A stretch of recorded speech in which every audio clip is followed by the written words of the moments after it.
Kisumu County, the New Europe of Kenya, yesterday hosted the Madaraka Day celebrations. And it was one of the best Madaraka Day celebrations since independence. Don't argue with facts. From entertainment, it was world class. From the way people arrived in style, and the whole event was lively. Kisumu was hosting Madaraka Day for the first time, and they never disappointed. And something caught my attention in the morning. I was coming from town, heading towards the Mamboleo showground where the event was taking place.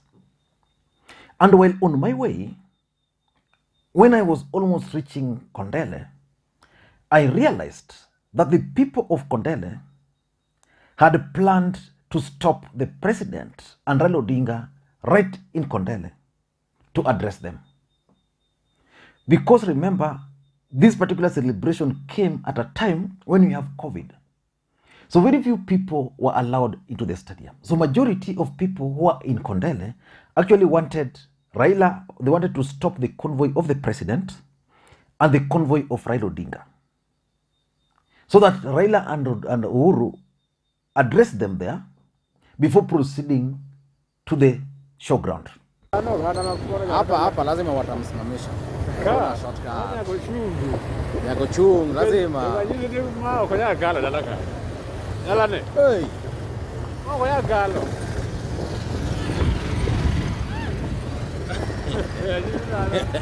Na ya dalaka.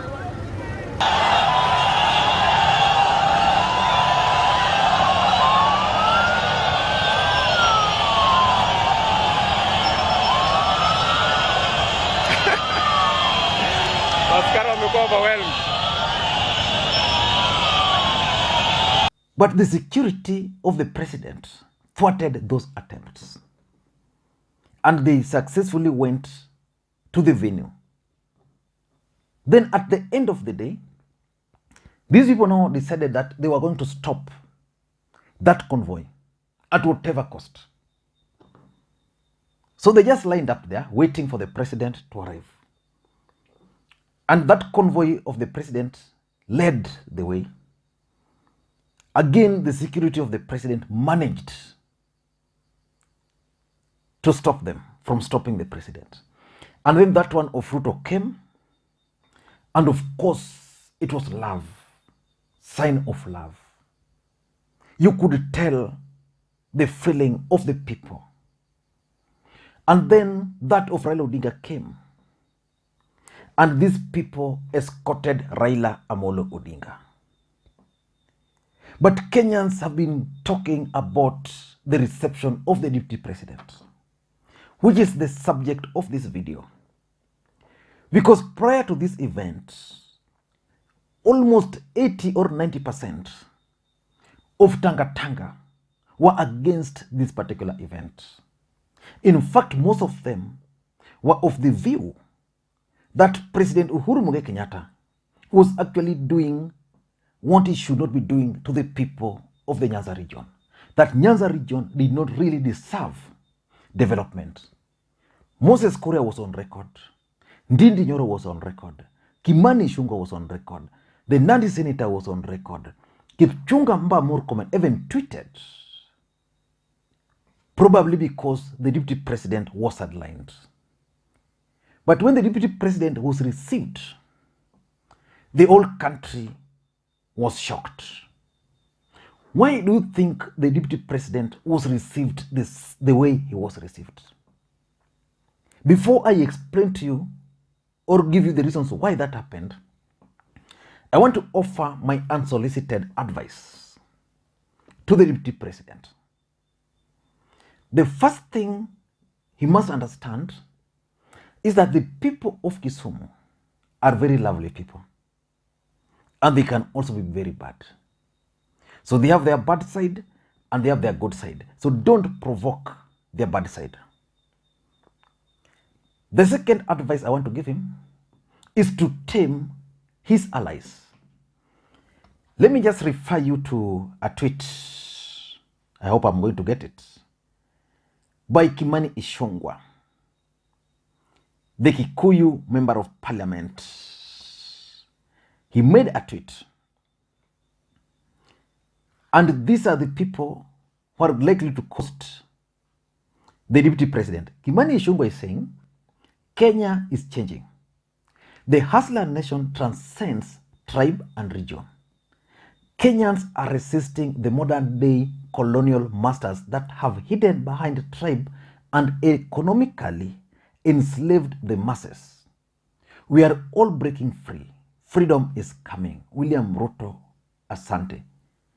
He's referring to the reception which the deputy president received in Kondele. The truth of the matter is that those people, if you were to give them a ballot today to choose, they'll still vote for Raila Odinga. And Kimani Ichung'wah will do nothing. And I want to challenge anybody to go to the comments on this post. So people are telling Kimani Ichung'wah a lot of things. Someone is saying, you say Raila is not liked in Mount Kenya because he's a Luo, but you are all over celebrating after his people welcomed your master. Another guy is saying, this says nothing about Kenya. This says everything about the people of Kisumu. They are a mature society when there is political space. They love Ruto, but they are international, as you could tell by the stadium. Hence, they don't want wheelbarrows. 3, don't forget you called them cows. Someone is saying Kisumu people are very tolerant. They rightfully welcomed the deputy president. I am sure if it was in Kikuyu and Raila had visited, you could have hired a few hungry boys to boo him. I hope you are learning some lessons. Someone is saying Ichung'wah keeps calling them cows. How convenient he finds places where the masses have matured. Someone is saying someone is saying that it should be a reminder, tone down your rabbit habit against Jaruo. Hey, that must be a Kikuyu. Luo have set positive pace. Let's see if the rest of the country will follow. Someone is saying this is the type of politics President Uhuru has been advocating for, where every person will feel dignified to visit any part and be accorded dignity. The Kisumu residents deserved high recognition for great maturity. I chose this because whatever I've read from this Kimani Ichung'wah are actually comments. All these are comments. And these comments are just reminding Kimani Ichung'wah about their past. And even his tweet is misleading him. And this is why I'm saying the deputy president must find a way of taming his people. The third thing the DP must do is that he must employ the use of 48 laws of power, especially number 16. Law number 16 is always very clear that you use absence to increase respect and honor. So if you want to be respected, you must be absent. Now, let me take you to a suggestion which was made again by someone on Facebook. This guy is saying, he's a good friend of mine, Ruto should organize a one-man rally in Kondele soonest. We love him, kabisa. This is Kevin Doso, a good friend of mine. And I know he was just trying to get revised psychology. And the comments here are fantastic. But I'm going to pick a comment from one guy called Robert Owuor, another friend of mine. Robert Owuor is saying, bad move if he dares.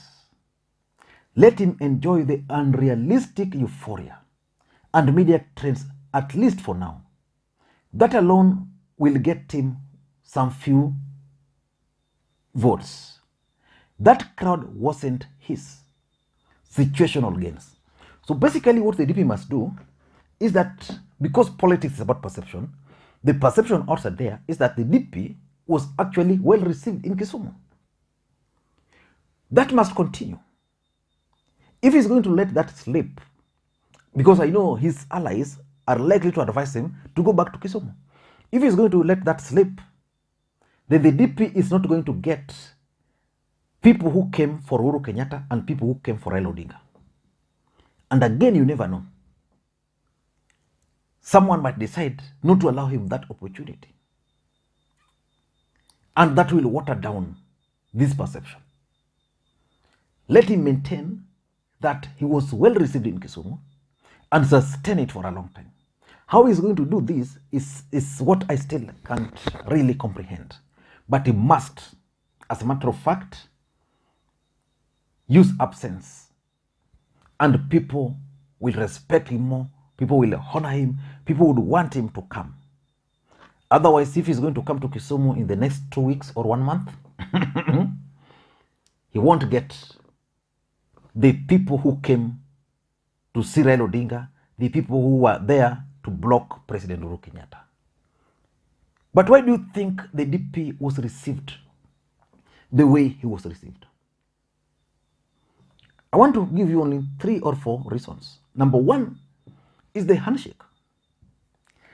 Basically, it means the handshake is working. Peace, love, and unity. That's what President Uhuru Kenyatta has been advocating for.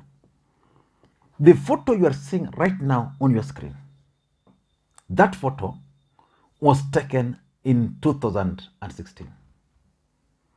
That photo was the Madaraka Day celebrations in Kisumu in 2016.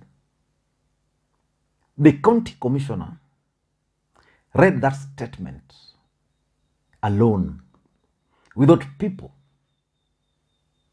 But after the handshake, the people of Kisumu are now turning up in their large numbers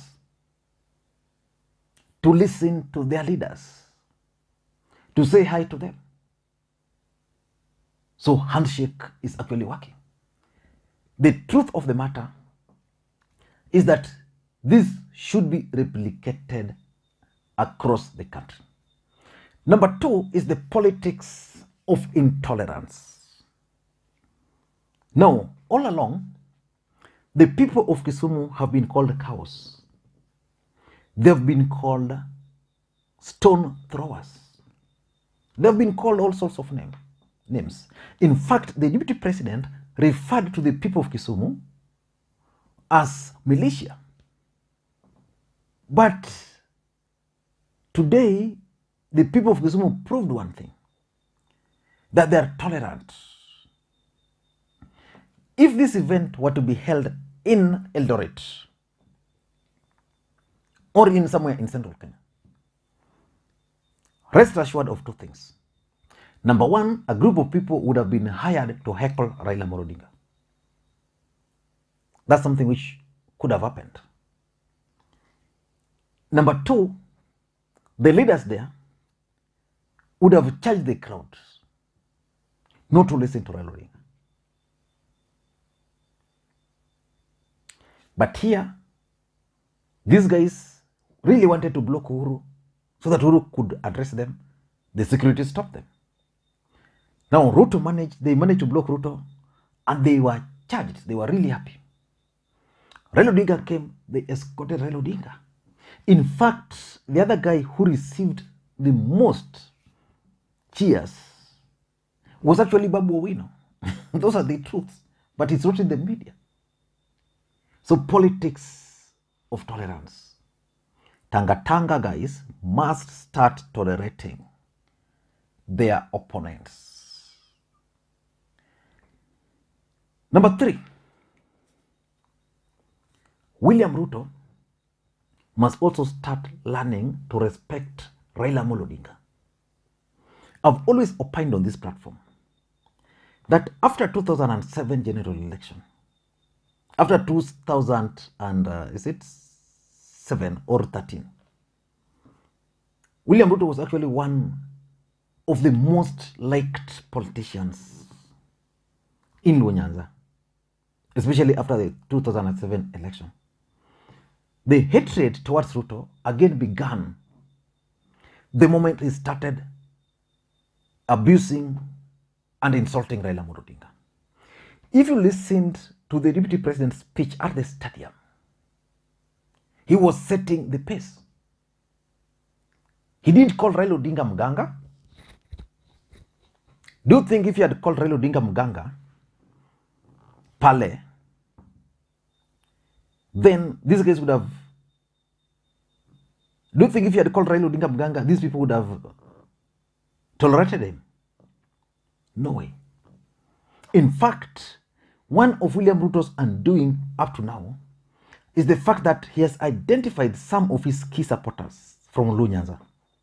But most of these people will not take him anywhere because their focus or their support for the DP is motivated by the hatred for Raila Odinga. So they are not going to succeed. I can tell you for sure. DP just needs to respect Raila Odinga. By respecting Raila Odinga, he will have very easy ride in Nyanza, the most tolerable people. But they also have their bad side. Anytime you try to insult Raila, you'll get them. Let me just read for you another comment by one of William Ruto's allies or supporters or bloggers from Nyanza, basically from Homa Bay, called Don Roscoe. CD Roscoe. Roscoe is saying something which is very important. As long as Daktari respects Jacom, that love the people of Kondele have demonstrated for him will always continue. Karibu Kisumu tena na tena hasla. So basically he's also agreeing that as long as he respects Jacom, he'll be home and dry. But as long as Kimani Ichung'wah, Ndindi Nyoro, and the rest are abusing Raila Odinga, it will be different. Today the DP was so respectful to Raila Odinga.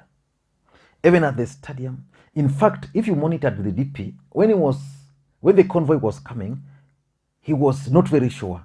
In fact, at some point, when the crowd started coming, and I laughed, when the crowd started coming, he was directing his driver. But when he saw that the crowd were actually friendly, he addressed them. And lastly is the Tanga bitterness. The bitterness of Tanga should not be allowed in any part of this country. These guys are so bitter. They're so bitter. Why do you think Tanga guys were against development in Nyanza?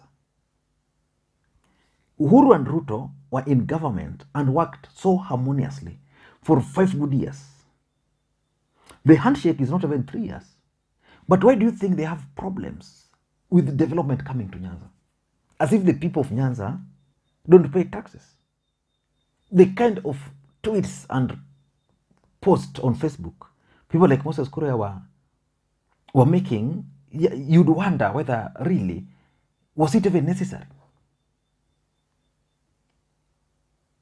So I think the DP has a chance in Nyanza. But he must develop a strategy. But that strategy should not be for 2022. 2022, the entire Nyanza people will vote for Raila Odinga or whoever Raila will tell them. But if the DP can do the 4 things I've told him, then it means if Raila will not be running and Raila will be endorsing someone, some substantial number of voters will not vote for the person Raila Odinga will recommend. They'll vote for the DP. I don't know what to think. Let me hear your thoughts. And again, if you're watching this video for the first time, please take a second or 2 and click the subscribe button so that next time we produce a video like this, YouTube will automatically notify you. Thank you guys, and please, may you have a good day.